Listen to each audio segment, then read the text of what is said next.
What is up, my peepholes? This is your guy, Cly, and this is just a quick little one-off video. Today, I want to talk about the latest announcement from Twitch, because it kind of hits close to home.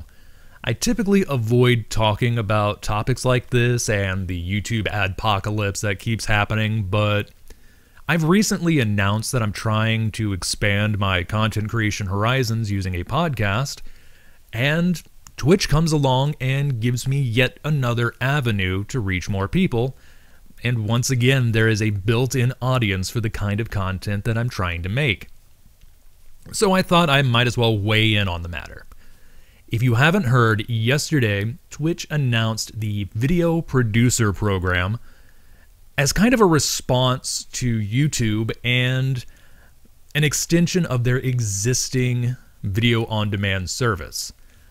Now, the timing of the announcement and the current features list really does make me think that it was rushed out the door in response to the latest Adpocalypse, but more on that later.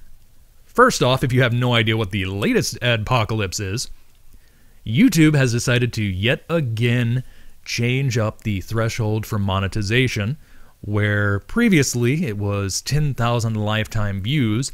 Now you need 1,000 subscribers and 4,000 hours of watch time, or 240,000 minutes. And unlike last time, channels are not going to be grandfathered in. So if you were able to monetize before the 10,000 lifetime view threshold, you were still pretty much able to monetize. I just think they were blocking new channels from that. Now, if you don't hit the threshold, but you were able to monetize, you lose it. So that was earlier this week when that was announced, and now Twitch yesterday is like, hey, we've got a new video on demand service. You should come over here. Now, some of you are probably wondering why I feel this is something that was rushed out the door in response to what's going on at YouTube, and it comes down to feature list and implementation. Because instead of feeling like a new service, it seems to just be built on top of Twitch's existing technologies as a bit of a stopgap measure. The first feature they have that I'm not the biggest fan of as an on-demand video producer is the premiere. This is something that they've been talking about for a while, they've been teasing, so it's not exactly something you're being blindsided with, but it doesn't really mesh well for somebody who does a lot of on-demand stuff. This is effectively built from a streaming site manager's mindset. So to do a premiere, basically all you do is you upload your video and set a time and date for it to go live, after which it is effectively live streamed. It is a glorified live stream. The part that gets really annoying is that live stream is actually what is going to be on their on-demand servers. And you have to do that for every single video you upload, as things currently sit. So any YouTuber that is going to be uploading their several hundred video backlog to the Twitch servers is going to have to sit through a premiere of every single one of them. Fun! Admittedly, the ability to interact with the audience in a live chat situation is great. It's tedious when you have that many videos to upload. In fact, I was feeling like uploading the entirety of my thrift videos to Twitch. I may or may not do that. Instead, I may just upload what I've got coming in the near future, as well as some of my more recent ones where I'm more proud of the production quality and audio and whatnot. Not so much my ancient backlog. And I can only imagine the nightmare going forward for a lot of the long-term producers. Oh, and expect bit crunch. If you upload high-fidelity video, you're going to have to deal with bit crunch when it's live streamed, and that becomes the version people get to see on your channel. So that's another irksome part to this for me. Now, all of that being said, I actually do feel like this has a chance of, while not being a YouTube killer, being proper competition for the platform.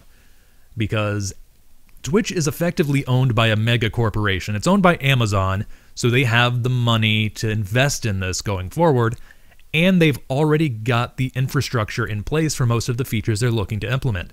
They just need to reverse engineer some of their codes so that you can do proper video on demand uploads as opposed to glorified live streams.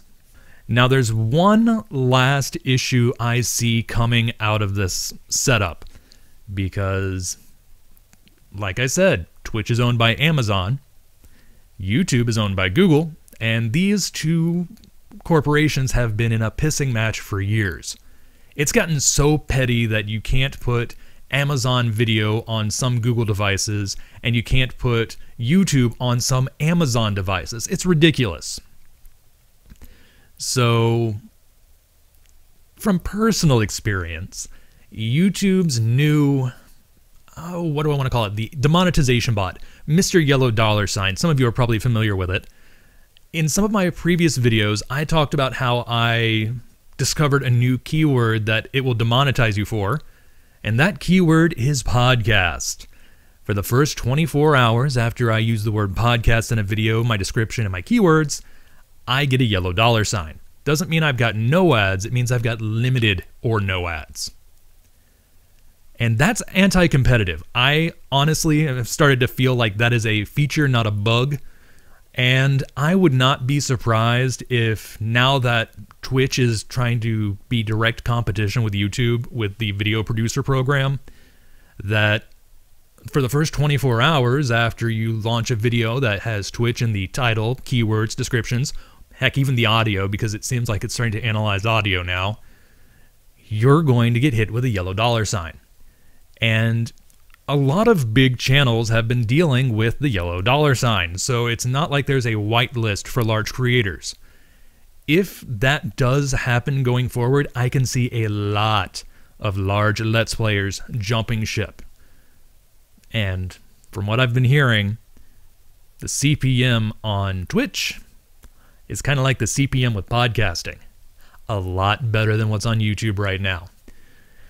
So while I don't feel like Twitch itself is going to be the YouTube killer, there's a chance that they're going to get a helping hand from YouTube's bot.